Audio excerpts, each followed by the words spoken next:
Music theory at its core is not really about the notes. It's not about chords. It's not even about music theory.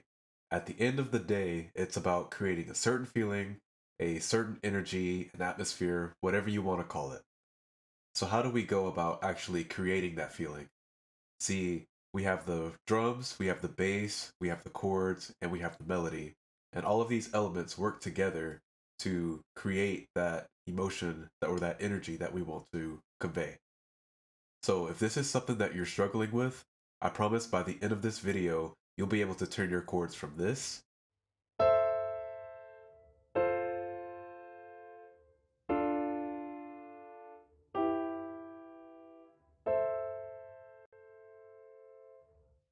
into this.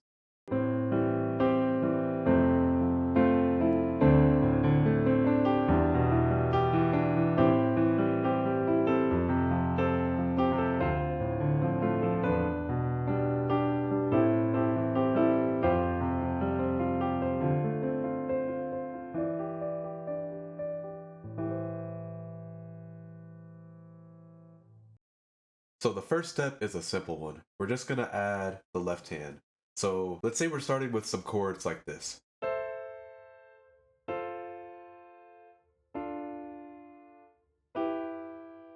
Just simple chords, just the A minor, which is 1, F, which is 6, because that's 1, 2, 3, 4, 5, 6, in A minor, D, which is 4, 1, 2, 3, 4, and E minor, which is 5, 1, 2, 3, 4, 5. So the first step, all we're gonna do is we're just gonna add some left hand to that chord. If you're brand new, like you're just a beginner, what you could do is just take this root note, just add that an octave lower with your left hand.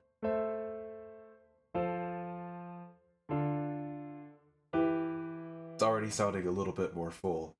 But what you can do is, if you're a bit past that stage, you could add in a fifth too.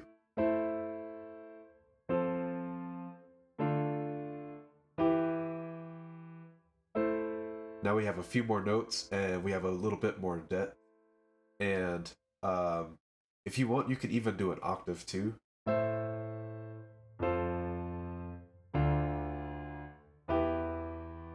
That makes it sound even more full.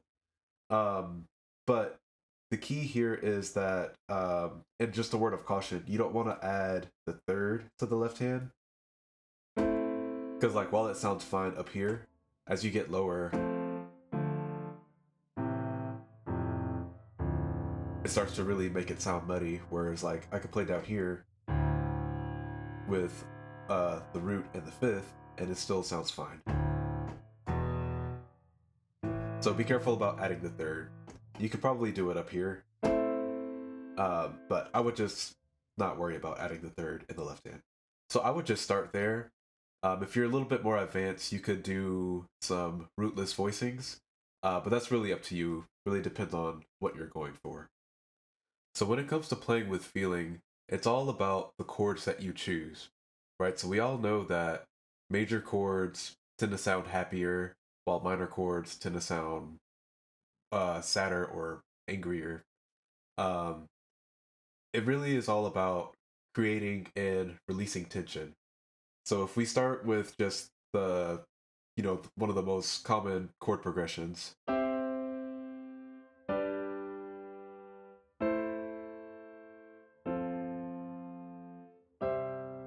So the reason that works is because we're starting off, we're starting with our home chord. Our 5 is starting to take us somewhere. And so it's leading us to that tension, the tension of getting to the A minor chord, and then we're releasing that chord, or that we're releasing that tension, and then back to 1. So that's what you want to think about when you're choosing your chords. So you can even start with a minor. So you can start with like A minor, and then release the tension by playing the 1 chord, build the tension by going back to the 5 chord, and then we're there.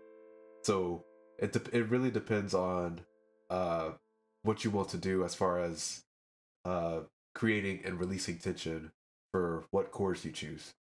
So one of the best ways to develop this is just to learn. So first of all, start learning the chords as numbers. So C is your one chord, D is two, E is three, F is four, G is five, A is six, seven, and one.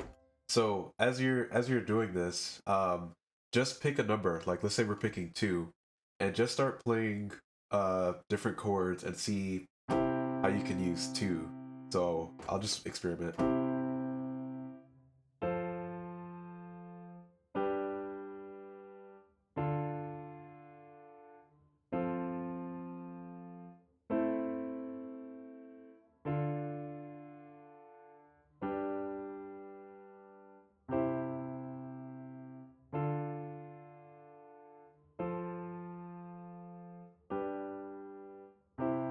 And so what I'm doing is I'm just going through different chords, and I'm purposely throwing in two in there so I can start to train my ear to understand how that sounds.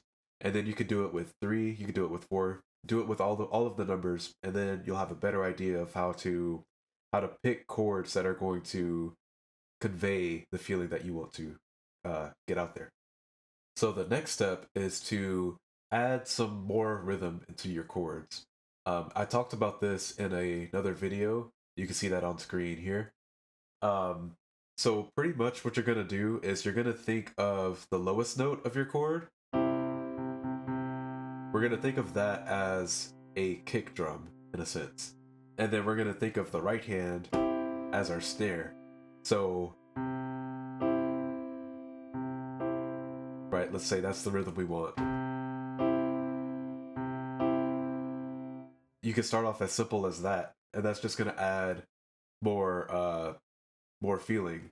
But what you can also do is you can add in some of these middle notes and use those as either like snare hits or hi-hat hits, and you can kind of think of it like that. So using that same pattern.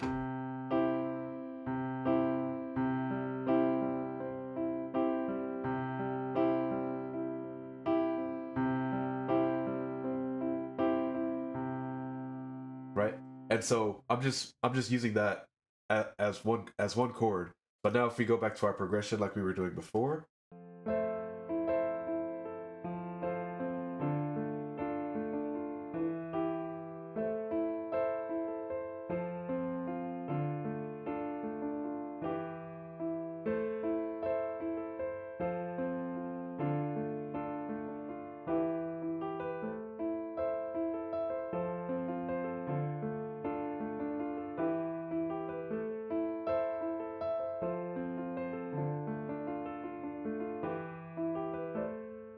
so right, so you can start to get crazy with it.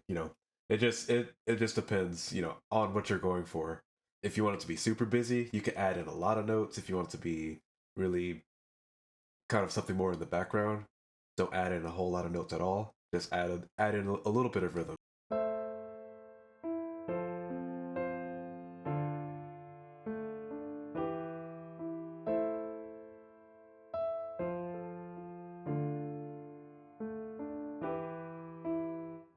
Now, what you can also do is you can also add in some of the notes that aren't in the chord, right? So right as of now, I'm just adding in just the notes that are in the chord, but you can even add in little filler notes that are part of the key and use that to transition from chord to chord.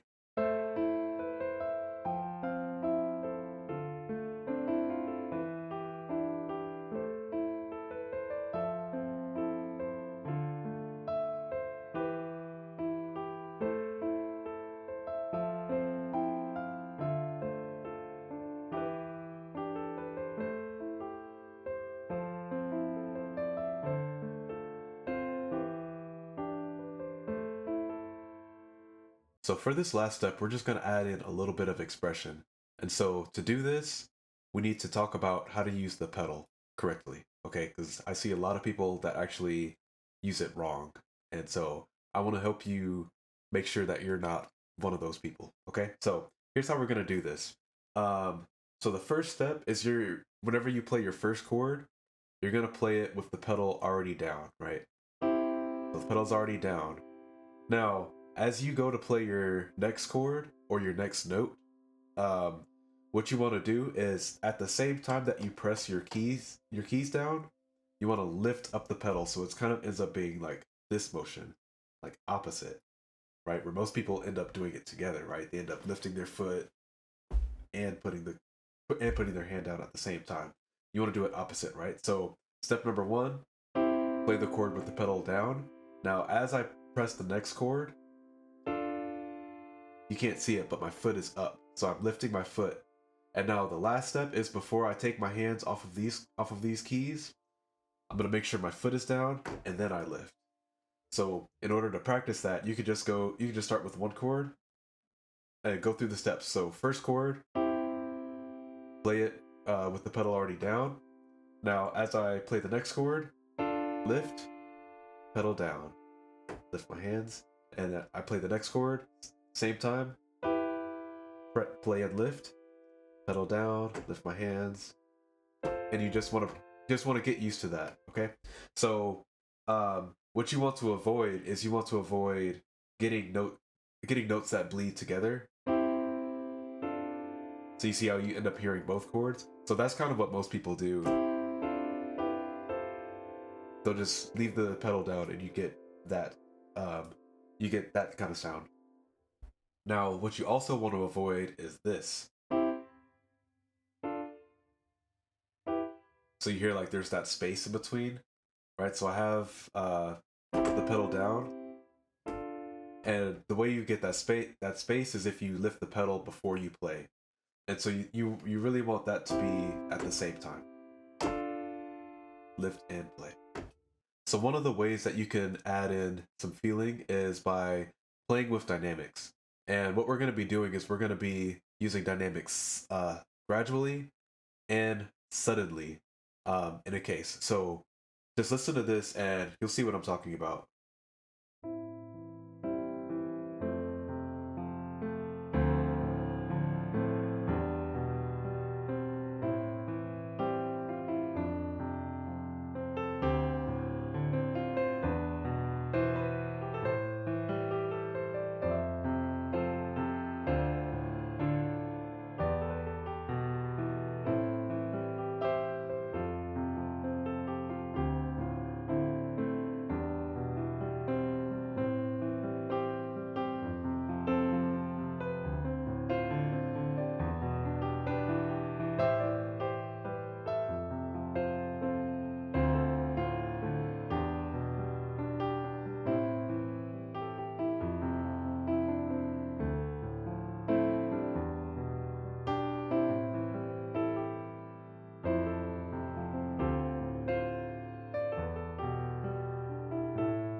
Both gradually shifting, getting louder and quieter.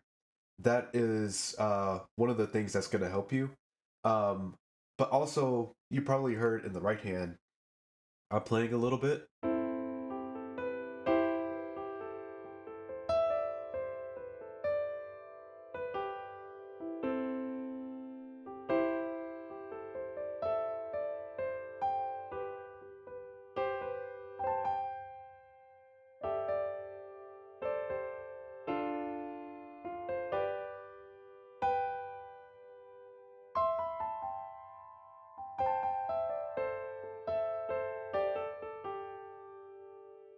So what you can hear is that some of the notes are louder and some of them are softer, right? So that little bit of expression is that's what's gonna give you a little bit more feeling.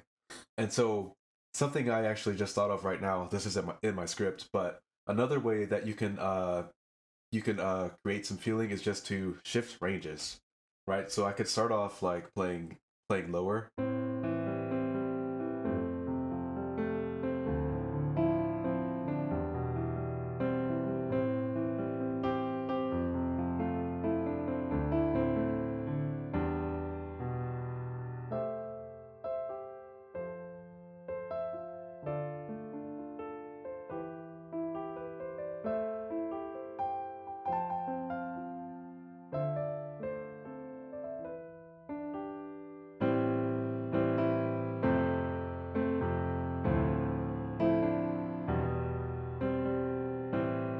See what I'm saying? So depending on where you're playing at, that could also have a big impact on the feeling that you're creating there. So one last thing, and this is something that you could do, works really well with slow songs, works really well with resampling things, is you can just manipulate time. So what I mean by that is you can start slow, speed up, and slow down subtly, and by doing that uh you could create like a different feeling. So I'm just gonna sort of throw everything that we've been talking about all together right here. So take a listen.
So that's the video, guys. Let me know your thoughts.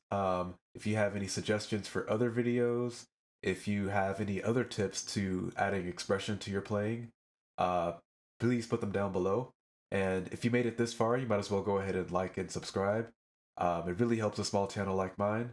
And yeah, I appreciate your time. I'll see you in the next one.